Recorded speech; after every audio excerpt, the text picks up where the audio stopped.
Comment est le monde du travail au Japon? Est-ce que c'est très éloigné des clichés qu'on peut en avoir ou bien au contraire, est-ce que ces stéréotypes reflètent totalement la réalité? Je vous propose de regarder ça tout de suite dans le détail.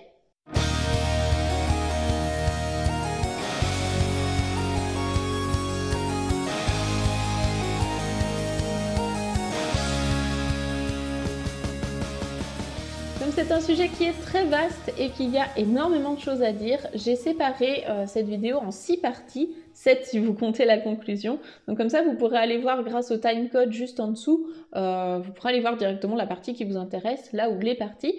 Ou alors, si vous êtes des vrais de vrais, vous restez de bout en bout, comme ça vous en apprenez encore plus sur le monde du travail au Japon. On est parti!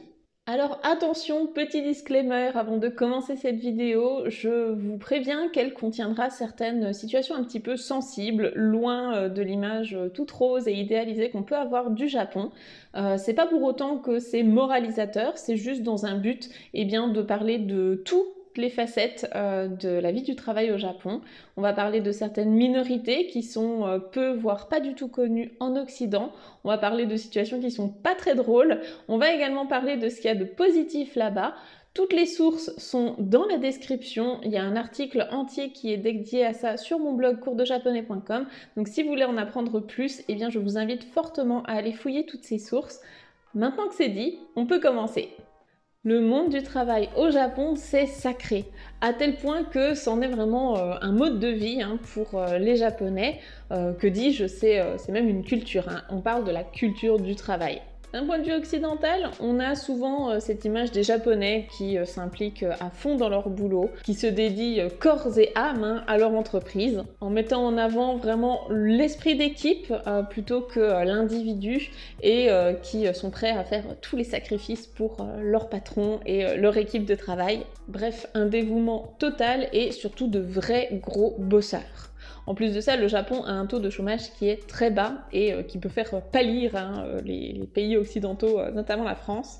Mais est-ce que tout ça, c'est vraiment la réalité ou bien est-ce que c'est un énième cliché? Et puis d'ailleurs, le monde du travail au Japon, ça ressemble à quoi? Dans les bases fondamentales du monde du travail au Japon, on a l'idée que le groupe passe avant tout. Vous le savez probablement déjà, mais l'esprit de groupe, c'est la base de la société japonaise. C'est un concept qui est inculqué aux enfants dès leur plus jeune âge. En effet, le petit japonais va vite apprendre que l'individu dépend des autres et tant qu'il est conforme aux normes, il ne risque pas de briser cette harmonie. Et tout au long de sa vie, cet esprit de groupe amène les Japonais à évoluer ensemble. Celui qui est en dehors du cercle, ou bien comme on dit en japonais, le clou qui dépasse, il va être enfoncé à grands coups de marteau. Donc une personne qui est un petit peu hors norme va rapidement être exclue, méprisée et ou moquée. Et c'est pour cela que la population se préoccupe beaucoup des, qu'en dira-t-on, de l'image qu'on peut renvoyer. Et cette culture du tatemae est omniprésente. Le tatemae, c'est un masque, une façade que l'on se doit de porter en société pour ne pas se faire rejeter. Ce que l'on ressent vraiment au fond de nous, c'est le honne, donc le véritable son.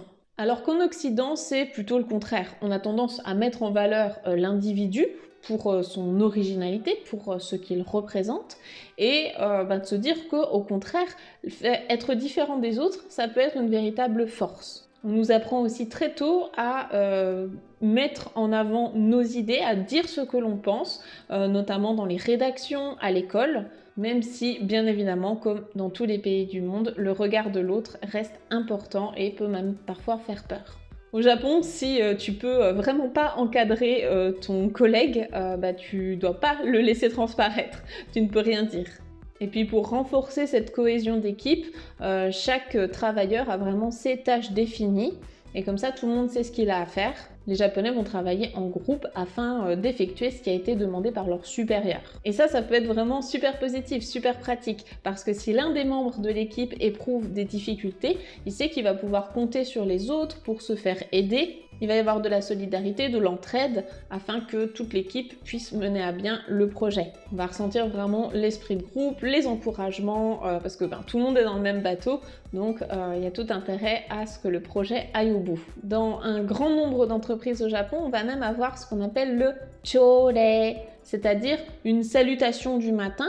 C'est une petite réunion en fait avant d'attaquer la journée dans laquelle on va se saluer, on va se motiver, on va parler des grandes lignes de la journée et puis éventuellement chacun peut raconter un petit peu quelque chose. Ça peut être aussi en dehors du travail, on peut parler de ce qui nous a plu récemment ou quoi. Le but ici c'est vraiment de renforcer la cohésion d'équipe et puis de se motiver avant de commencer la journée. Un autre point très important dans le monde du travail au Japon, c'est bien évidemment le respect de la hiérarchie et des aînés. La hiérarchie au sein d'une entreprise, c'est extrêmement important et on ne va pas s'adresser à son supérieur de la même manière qu'à une personne qui est inférieure à nous dans la hiérarchie de l'entreprise. Quand on s'adresse à son supérieur, on va le faire avec énormément de respect. L'insubordination n'a absolument pas sa place au sein de l'entreprise japonaise.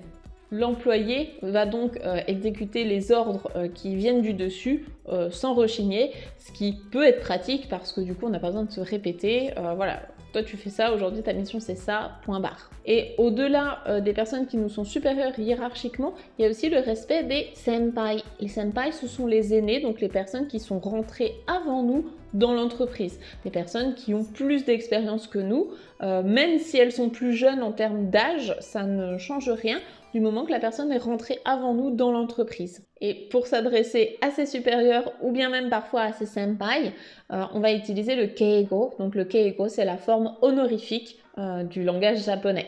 Après pour les senpai, ça va dépendre de la proximité qu'on a. Parfois on peut aussi se parler de manière familière si on devient ami avec la personne. En tout cas pour les supérieurs, notamment les supérieurs très supérieurs, là on va vraiment utiliser toutes les formes de politesse qu'on peut en japonais, ce qui est un petit peu différent du français où nous on va avoir quelques degrés de politesse, le tutoiement, le vouvoiement. En japonais, on a vraiment cette forme qui est le keigo, et là c'est vraiment plein de courbettes dans notre grammaire, dans notre manière de penser, et même les japonais parfois ne maîtrisent pas bien le keigo. C'est pour ça qu'ils ont des petits cours en fait rapides, express de keigo quand ils sortent de l'université avant d'arriver dans leur premier travail, leur premier emploi.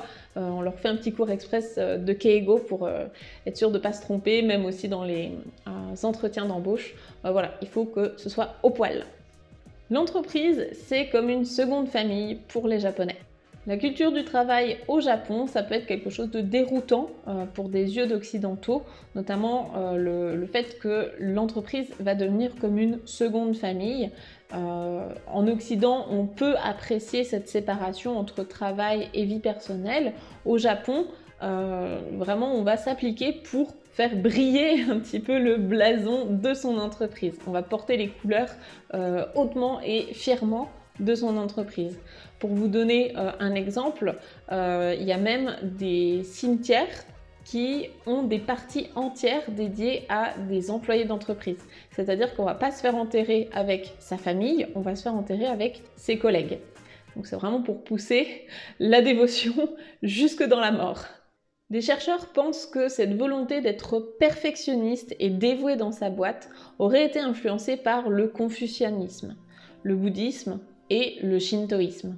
Un employé exemplaire a toutes ces qualités, parce qu'il faut dire qu'il y passe de nombreuses heures et qu'il peut délaisser sa vie de famille au profit de celle de l'entreprise. Et d'ailleurs, lors d'un mariage par exemple, il faut inviter vos collègues parce que c'est votre seconde famille. Donc si vous invitez les personnes avec qui vous avez des liens de sang, vous invitez également vos collègues. Ça va souvent être dans un second banquet pour eux. Et bien évidemment, au-delà du dévouement et de la loyauté, une qualité qui est extrêmement importante au Japon, c'est la ponctualité. Les Japonais ne vont pas arriver à l'heure, ils vont arriver 10 ou 15 minutes à l'avance, c'est le minimum. Et ça, c'est pas un cliché. Alors bien évidemment, il y a des Japonais qui sont en retard, comme dans n'importe quel pays, mais vraiment, un Japonais avec qui vous avez rendez-vous, en général, il va être là bien avant vous. Quelque chose qui, à l'inverse, surprend beaucoup les Japonais, notamment vis-à-vis des Français, c'est nos histoires de grève. Parce que oui, les Français font des grèves, souvent justifiées, mais au Japon, il y a très peu de grèves. Très souvent, quand on a des revendications, eh bien, on va juste s'asseoir à son bureau avec un brassard blanc en signe de mécontentement, mais on ne va pas s'absenter de son travail. On peut aussi voir des manifestants avec des pancartes qui marchent peut-être autour de leur entreprise ou bien qui font un sitting quelque part, mais en général ça va durer quelques heures ou quelques jours tout au plus. Par exemple, en 2018, à l'annonce de l'arrivée d'un concurrent dans la ville de Okayama, les bus ont décidé de faire grève. Ils n'étaient pas contents et ce qu'ils ont fait, c'est assez étonnant. En fait, ils ont accepté leurs passagers, donc ils travaillaient, ils roulaient, mais ils ont refusé que les passagers payent le trajet. Donc ça aussi, c'est une manière un petit peu détournée de faire passer son mécontentement, tout en maintenant ses fonctions et en se présentant à son travail. Le salaryman, le modèle du travailleur japonais le plus répandu. Le salaryman, c'est souvent le cliché par excellence du japonais typique qu'on imagine aller au travail. Costard cravate, la petite mallette, toujours en avance, très respectueux de ses supérieurs et de ses aînés. Il va faire des courbettes à chaque fois pour s'excuser dans tous les sens et il est souvent caricaturé, on se moque souvent des salaryman dans la culture populaire, que ce soit les mangas, les animés ou autres. Alors c'est vrai que les salaryman sont nombreux au pays du soleil levant et ils ont une énorme pression sur leurs épaules de la part de leurs supérieurs, de leurs aînés et également de leurs clients. Et bien sûr, ils ne veulent surtout pas salir l'image de l'entreprise ou de leurs collègues. Mais cependant, tout n'est pas déprimant dans la vie d'un salaryman. Je dis pas non plus que c'est tout rose, mais il y a beaucoup de gens qui aiment leur métier, qui apprécient se lever le matin pour aller travailler. C'est pas toujours l'horrible vie qu'on imagine. Il y a des gens qui vont s'épanouir dans leur carrière. Il y en a aussi également, bien sûr, qui vont détester ça et qui n'auront pas d'autre échappatoire. Ça, je pense que c'est comme dans beaucoup de pays. Et si jamais vous ne connaissez pas l'anime Aggretsuko qui passe notamment sur Netflix, je ne peux que vous conseiller d'aller le regarder parce que franchement, c'est une caricature d'office lady, donc de salaryman fille. C'est un petit pandarou en fait qui travaille dans une entreprise typique japonaise. Elle est à la compta et en fait elle va s'échapper de son quotidien. Vraiment elle va faire ressurgir son honne, donc son intérieur, tout le stress qu'elle a accumulé durant sa journée, elle va l'évacuer le soir au karaoké et vraiment l'anime représente bien, je trouve, avec humour et légèreté ce que ça peut être en fait la vie d'un salaryman ou d'une office lady au Japon. J'ai notamment une amie japonaise qui m'a dit mais oui c'est vraiment comme ça. Donc voilà, bien sûr il y a des petites choses qui sont exagérées parce que c'est un animé et c'est fait pour divertir, mais voilà, je pense que ça peut vous donner une bonne idée de à quoi ça peut ressembler. Quelques chiffres du monde du travail au Japon. Ça ne vous aura pas échappé, la population au Japon est vieillissante et c'est l'un des pays au monde où les personnes âgées sont en majorité dans la population. Ce qui fait que le nombre de jeunes n'est pas suffisant pour assurer toutes ces retraites. Et ça veut dire également que les seniors vont être obligés parfois de travailler pour avoir un complément de revenus pour pouvoir subvenir à leurs besoins quotidiens. Il y a aussi des Japonais qui n'acceptent pas le fait de ne plus travailler et qui ont l'impression de ne plus se sentir utiles. Donc ils ont envie de travailler malgré leur âge avancé. Les plus de 60 ans au Japon, ça représente à l'heure actuelle 20% de la population active, c'est-à-dire environ 13 millions de Japonais. Et c'est le même pourcentage de personnes qui ont entre 15 et 30 ans à l'heure actuelle. Le chômage concerne 3% de la population et c'est surtout les jeunes qui sont touchés. Le salaire moyen à Tokyo en 2020, c'est de 325 000 yens par mois, c'est-à-dire 2577 €, ça dépend du taux de change, mais à l'heure actuelle, c'est ça. Et ces infos ont été données par le ministère japonais de la Santé, du Travail et du Bien-être. Bien évidemment, ce salaire moyen va varier en fonction de la ville et du niveau d'études de la personne. Parlons un peu des obligations sociales dans le monde du travail au Japon. Tout d'abord, il y a la règle de partir après moi, tu devras. Partir après son supérieur, c'est une norme dans le monde du travail au Japon. Il est très mal perçu de faire le contraire, de partir avant. Ce qui fait que les salariés vont faire de nombreuses heures supplémentaires, les zangyo en japonais, et souvent elles ne vont pas être payées. Mais si vous pensez que faire beaucoup d'heures supplémentaires, ça veut dire être beaucoup plus productif, eh bien non, totalement l'inverse. Ça va être plutôt un acte juste de présence, on reste là, mais on n'a pas souvent plus de travail et on ne va pas non plus être plus productif parce que plus la journée passe, plus on est fatigué. Sauf que si chacun attend que l'autre parte avant de pouvoir rentrer chez soi, on atteint un quota d'heures supplémentaires qui est assez démentiel et ça peut dépasser même parfois les dizaines ou centaines d'heures par mois. Attention tout de même, ce modèle commence à être un petit peu obsolète et maintenant quand c'est dans des jeunes entreprises, dans des startups ou bien quand on a des étrangers qui travaillent au Japon, souvent toutes ces personnes-là n'ont pas la culture des heures supplémentaires et ne vont pas en faire. Donc c'est plutôt un modèle qui est assez ancien, qui est encore un petit peu appliqué au Japon à l'heure actuelle, mais on a de plus en plus d'entreprises qui font juste des horaires normaux et ça fonctionne très bien comme ça. Et ce qui n'est pas non plus un cliché, c'est le fait que les Japonais ont peu de congés, ils vont avoir peu de vacances. Bien évidemment, il y a des entreprises qui accordent plus de congés que d'autres, mais en moyenne, les Japonais n'ont pas beaucoup de vacances, donc ils vont profiter à fond de la Golden Week. Si vous ne savez pas ce que c'est la Golden Week, j'ai fait une vidéo à ce sujet, donc je vous la mets juste au-dessus, vous pourrez aller la voir, mais c'est vraiment la semaine de congé nationale au Japon. Autre obligation sociale très répandue, lors du nomikai, du travail, tu t'échapperas. En plus de passer leur journée sur leur lieu de travail, les employés vont se retrouver en général après le travail pour passer une soirée ensemble dans un restaurant, dans un bar, dans un izakaya.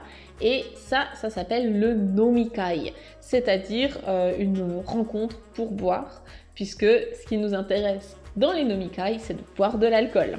L'atmosphère va y être plutôt détendue, on se retrouve entre collègues, même avec son patron, ses supérieurs hiérarchiques, il y a vraiment tout le monde qui est mélangé. Ça casse un petit peu les codes, il n'y a plus trop de limites, la hiérarchie est assouplie. Et il y a une règle qui est fondamentale, c'est que ce qui se passe au nomikai reste au nomikai.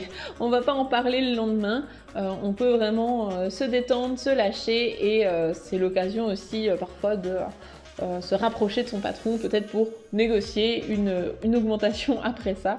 Et comme l'alcool coule à flot, il n'est pas rare de voir des employés en costard-cravate être complètement ivres et rentrer chez soi en titubant. On peut les voir aussi décuver dans les trains, dans les gares, dans les rues même, parfois par terre. Vous avez peut-être déjà vu soit des personnes comme ça lors de votre voyage. C'est assez perturbant au premier abord. Et encore une fois, tout comme les heures supplémentaires, c'est une contrainte sociale qui est en train un petit peu de s'assouplir parce que les plus jeunes voient ça comme étant un petit peu contraignant, tous ces regroupements après le travail. Même si on ne les force pas toujours à boire, c'est parfois le cas quand même, il y a tout de même une pression qui est présente. Par exemple, s'il y a tout un groupe de collègues qui boit et qu'il y en a un qui ne boit pas, du coup on va quand même lui mettre la pression et il va se sentir un petit peu exclu. Donc il va céder à la pression pour rester vraiment en harmonie avec son groupe. Donc ça c'est pareil, les plus jeunes, les jeunes adultes qui rentrent dans la vie active, c'est pareil, de plus en plus ils vont plutôt préférer rentrer chez eux, voir leur famille ou bien juste faire ce qu'ils ont envie et pas rester tout le temps avec leurs collègues. Surtout que les nomikai en général ça se termine assez tard, donc on rentre chez soi, on a juste le temps de se doucher et de dormir et le lendemain on est reparti pour le boulot. Troisième obligation sociale et pas des moindres, de tes voyages, un omiyage, tu rapporteras. Que ce soit en voyage d'affaires ou non, il y a une pression à ramener un petit quelque chose à ses collègues de travail. Donc quand on part en voyage quelque part, il faut leur ramener un cadeau souvenir, c'est-à-dire un omiyage. Très souvent, les omiyage vont être des cadeaux alimentaires. Les Japonais adorent ramener que ce soit des friandises ou autre chose de telle ou telle région qu'ils ont visité. Et ça permet en fait tout simplement de prouver que vous avez pensé aux autres pendant votre voyage, vous ne les avez pas oubliés. C'est vraiment mal poli de ne pas ramener de omiyage parce que c'est considéré comme étant de l'égoïsme et on n'a pas pensé aux autres. Donc c'est pour ça que vous allez voir énormément de boutiques d'omiyage partout dans le Japon. En particulier, elles vont mettre en avant les spécialités locales. Donc ça peut être un fruit, un légume ou autre.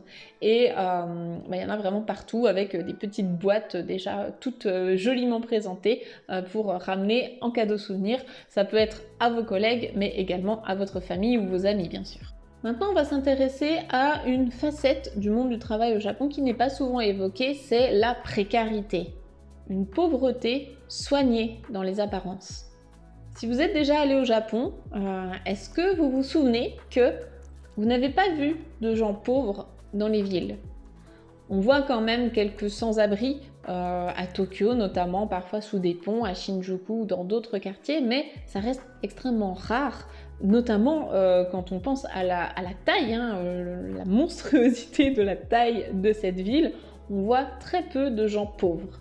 C'est pas pour autant qu'il n'y en a pas, c'est juste que ces gens se fondent très bien dans la masse.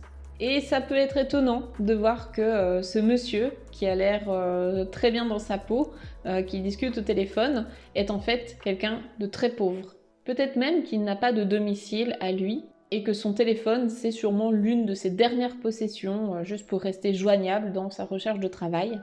Là encore, comme le tatemae l'exige, on ne montre pas aux autres qu'on est désemparé et en grande détresse, on reste digne à l'extérieur et même si à l'intérieur, on peut souffrir. Selon les statistiques officielles du gouvernement japonais, 37% des personnes qui ont un emploi au Japon sont des travailleurs journaliers. Ça concerne surtout les jeunes qui vivent dans la précarité. Il y a peu de lois qui les protègent et souvent les tâches effectuées sont assez ingrates. Ça va être des emplois que personne d'autre ne veut. Pour trouver ces jobs, les travailleurs vont aller au marché de l'emploi, ce qu'on appelle les yoseba. Ce sont des endroits qui sont assez dangereux puisqu'ils sont contrôlés par les yakuza, c'est-à-dire la mafia japonaise. Ils peuvent alors aller jusqu'à mettre leur vie en danger pour ces emplois en s'impliquant dans des affaires qui peuvent être illicites. Et bien évidemment, les Japonais lambda ne vont pas s'aventurer là-dedans, ça reste quand même assez marginal. Il y a des associations qui ont été créées pour les fritters et les NEET. Donc les fritters, on va en parler juste après, et les NEET, c'est l'acronyme de ni étudiants, ni employés, ni stagiaires. Il y a des associations pour eux qui ont été créées donc, au fil du temps afin de les protéger parce que ce sont des personnes qui n'ont en général pas de recours légal si jamais elles ont des problèmes avec les entreprises qui les emploient. Et en général, les travailleurs précaires, ils vont occuper des postes où le niveau d'études n'importe pas, ou très peu. Ils peuvent être caissiers dans des combini, servir dans des fast-foods, être dans la restauration, etc. Ce qui arrange pas mal d'entreprises, bien sûr, parce que comme ils coûtent pas cher, c'est plus facile d'employer quelqu'un comme ça à la journée ou bien pour un contrat très court. Et elles savent également qu'ils n'ont quasiment aucun soutien de la part du gouvernement. Donc voilà, c'est vraiment des personnes qu'on peut prendre et remplacer si jamais il y a le moindre problème. Les fritters, qu'est-ce que c'est et est-ce que ce sont des anticonformistes? Les fritters, ils font leur apparition dans les années 80-90. Ce sont des personnes qui refusent d'occuper un emploi stable. Ils ne veulent pas de CDI. Ils vont alors vivre de petits boulots, ils vont enchaîner comme ça les petits boulots et ils vont être très mal vus par la population, notamment par les anciennes générations qui ne comprennent pas ce mode de vie et qui vont les considérer comme étant partisans du moindre effort, des personnes qui n'ont pas envie de s'engager dans une carrière. Donc forcément, c'est assez mal vu de ce point de vue-là. Sauf que pour les fritters, ça représente vraiment une liberté qu'ils ne pourraient pas avoir autrement, un anticonformisme. Et d'ailleurs, le terme fritters vient de l'anglais free, donc free time, être libre, avoir du temps libre, et de l'allemand Arbeiter, qui veut dire un travailleur. Donc ce sont des travailleurs libres. Et bien qu'on emploie ce mot fritters pour désigner généralement des jeunes, il y a également des personnes qui ont un âge moyen ou bien avancé qui vivent de cette manière. On associe souvent cet anticonformisme à la jeunesse parce que c'était le cas quand c'est apparu, sauf que maintenant il y a des personnes soit qui ont grandi avec ce mode de vie, soit des personnes qui à l'heure actuelle font ce choix également. Au tout départ d'ailleurs c'était vraiment un choix de vie. On décidait d'être friteurs, on décidait de ne pas consacrer toute sa vie à la même entreprise et d'être libre de pouvoir enchaîner les boulots qui nous viennent, en tout cas pour avoir un autre rythme de vie. Mais à l'heure actuelle, il y a également des personnes qui subissent les conséquences notamment de la crise économique et on se retrouve avec des adultes qui n'ont pas d'autre choix que d'enchaîner comme ça les petits boulots, sauf que souvent les payes de ces petits boulots de fritters ne suffisent pas pour subvenir à ses besoins. Donc on a également des personnes qui retournent habiter chez leurs parents en enchaînant les petits boulots et qui n'ont pas d'autre choix que de vivre comme ça. Si ces personnes ne peuvent pas être prises en charge par leur famille pour X raisons, on peut aussi les voir logés dans des cybercafés ou bien dans des hôtels capsules, voilà, des endroits où ils peuvent se payer une nuitée en attendant que la situation s'améliore. Nous arrivons dans la partie sur les discriminations dans le monde du travail au Japon. Alors je vous avais dit qu'il y avait des sujets pas très drôles mais qui sont pourtant extrêmement importants dans une société, quelle qu'elle soit, le sujet des discriminations. On va commencer par parler des discriminations envers les femmes dans le monde du travail au Japon. J'en avais déjà un petit peu parlé dans une précédente vidéo qui traitait du sujet une journée quotidienne dans la vie d'un japonais. Donc on parlait notamment de la mère qui ne travaillait pas forcément ou qui était contrainte de quitter son emploi. Et effectivement, les discriminations envers les femmes, c'est principalement vis-à-vis de leur émancipation, qui est un long combat encore à l'heure actuelle, parce que lorsque les femmes se marient, elles doivent bien souvent quitter leur emploi pour se consacrer totalement à la vie de famille, à leurs enfants et à leur foyer. Bien que dans le tas, il y en a certaines qui fassent ça par choix, qui sont très contentes de ça, il y en a aussi beaucoup qui subissent ces conventions sociales et qui auraient aimé vivre leur vie professionnelle comme elles l'entendent, se dévouer à leur carrière en parallèle de leur vie de famille et qui ont donc l'impression de passer totalement à côté de leur vie professionnelle, voire de se sacrifier pour tout simplement se conformer aux attentes que la société a sur elles. Heureusement, les choses changent petit à petit, même si c'est encore un petit peu laborieux. Il y a également des femmes qui repoussent le plus possible le moment de se marier ou même carrément de se mettre en couple, qui ne veulent pas d'enfants tout de suite, voire pas du tout, pour pouvoir penser à elles, pour développer leur carrière, pour pouvoir voyager. Et c'est également compliqué de retrouver un travail une fois qu'on a eu des enfants. On a des difficultés en tant que femme à se faire embaucher à nouveau quand on a eu comme ça un trou de plusieurs années pour s'occuper de son enfant en bas âge, puisque comme elles ont ce trou dans leur CV, on va les considérer comme étant sans expérience. Lors des entretiens d'embauche, on leur demande également si elles ont des projets d'enfants et comment elles vont se comporter lorsqu'elles auront leur premier enfant.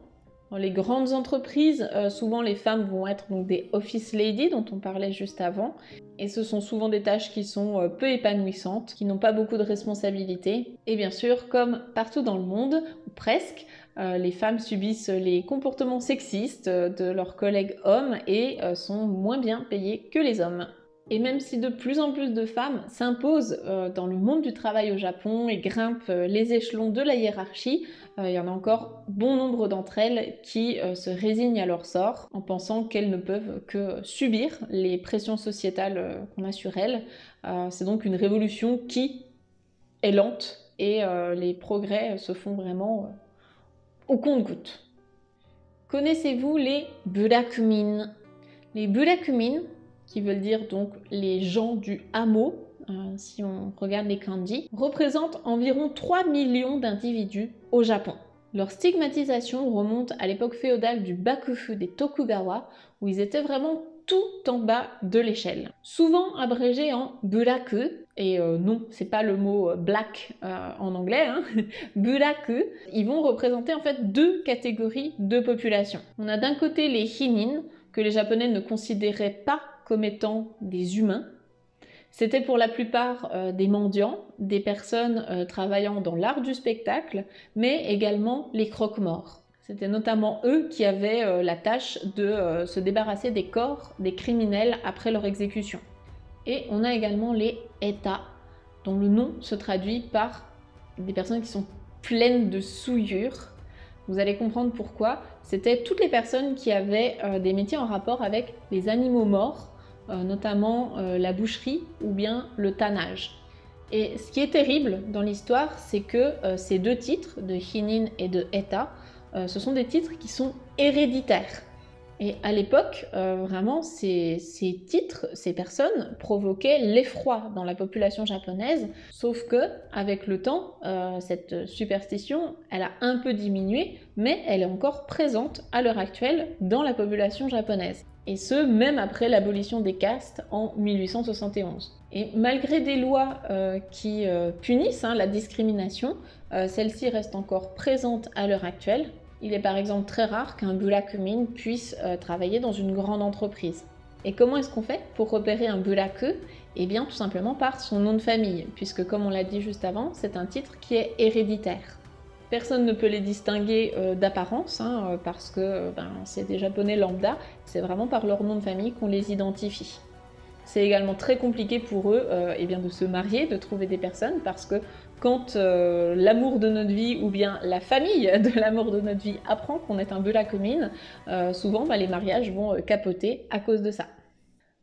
Dans cette prochaine partie, on va parler d'une question qu'on se pose souvent lorsqu'on est étranger, c'est qu'en est-il des étrangers qui veulent travailler au Japon? Tout d'abord, pour aller travailler au Japon, il vous faut un visa. Évidemment. Le plus facile pour commencer à travailler au Japon, c'est d'obtenir un visa PVT, donc le visa vacances-travail, qui dure 1 an, mais qui n'est pas renouvelable. Avec ce visa, vous n'avez pas l'obligation de parler japonais, même si, bien évidemment, on vous conseille quand même d'arriver avec des bases pour pouvoir trouver un travail. Un grand minimum de JLPT 4 vous est vraiment conseillé. Par contre, avec ce visa, vous ne pouvez travailler que 28 heures par semaine et ça va rester donc des petits boulots, des arubaito. Et pour faire plus qu'un baito au Japon, là, les formalités vont être plus strictes. C'est pas impossible, bien évidemment, il y a de nombreux étrangers qui travaillent au Japon, mais c'est plus compliqué. Tout d'abord, l'entreprise dans laquelle vous postulez, ainsi que les autorités, l'immigration japonaise, elles vont consulter tout votre dossier, tout votre parcours, pour savoir vraiment qu'est-ce que vous apportez au Japon, pourquoi on devrait vous choisir vous et pas quelqu'un d'autre. Et pour mettre toutes les chances de votre côté, il y a 3 gros conseils que je vous donne. C'est 1, d'avoir le meilleur niveau de japonais possible, si possible un niveau JLPT 2, c'est celui qui va vous ouvrir le plus de portes. 2, maîtriser l'anglais, ou en tout cas être capable de tenir des conversations en anglais, de répondre à des mails en anglais, parce que si vous êtes étranger, on va s'attendre à ce que vous puissiez communiquer très facilement en anglais. Et 3, avoir un bon niveau d'études, ou en tout cas un diplôme qui soit reconnu à l'international. N'hésitez pas à vous rendre sur le site de l'ambassade du Japon en France, ou dans votre pays, si vous êtes canadien, belge, suisse ou autre. C'est là-bas que vous obtiendrez toutes les informations concernant les démarches administratives pour partir travailler au Japon. S'épanouir en travaillant au Japon en tant qu'étranger, c'est possible!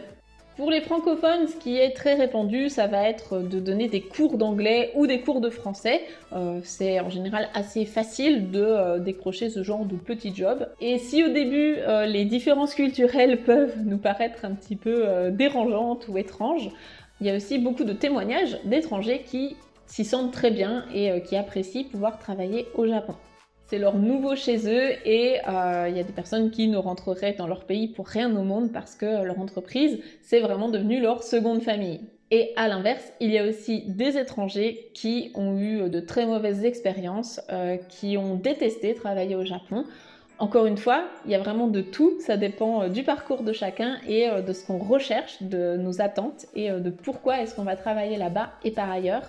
Donc ça, c'est en fonction vraiment de chacun. En conclusion, on peut voir que le monde du travail au Japon, c'est pas tout rose. On n'a pas parlé de karoshi, donc la mort par dépassement de travail, quand on a fait trop de travail et qu'on en vient à faire une crise cardiaque, un AVC ou un suicide. Ça aussi, ça existe. Et même si on a vraiment une image soignée et exemplaire du monde du travail au Japon, il faut prendre conscience qu'il y a aussi d'autres facettes qui sont souvent moins mises en avant, mais qui existent et qui sont une réalité pour des millions de personnes au Japon. C'est un sujet qui est très délicat et c'est difficile d'en faire un portrait totalement réaliste. est vraiment exhaustif parce que chacun a son propre chemin.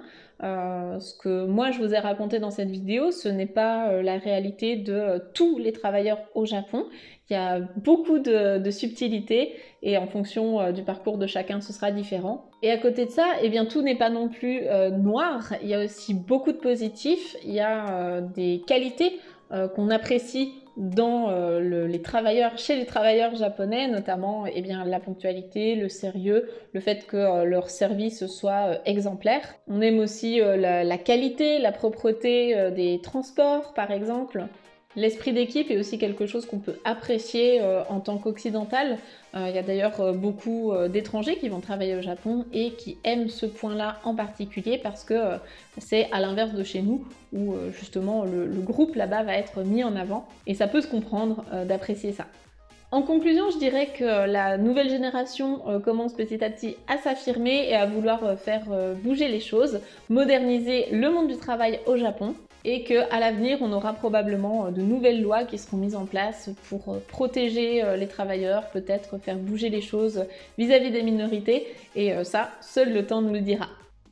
Et moi, j'ai une question pour vous. Est-ce que vous aimeriez travailler un jour au Japon ou bien est-ce que vous avez déjà travaillé au Japon? Dans tous les cas, j'aimerais beaucoup avoir votre avis dans les commentaires. C'est toujours hyper instructif d'avoir comme ça les témoignages de plein de personnes différentes. Ça me permet moi aussi d'en apprendre plus et d'approfondir mes connaissances sur le Japon. Si cette vidéo vous a plu, je vous invite à mettre un pouce bleu. Ça aide au référencement et ça soutient ma chaîne. Si vous n'êtes pas encore abonné, vous pouvez le faire, c'est gratuit et comme ça vous serez tenu au courant de toutes les prochaines vidéos sur le Japon qui sortiront. Sur ce, je vous remercie de l'avoir regardé jusqu'au bout et je vous dis à très vite dans une prochaine vidéo. Mata ne, bye bye!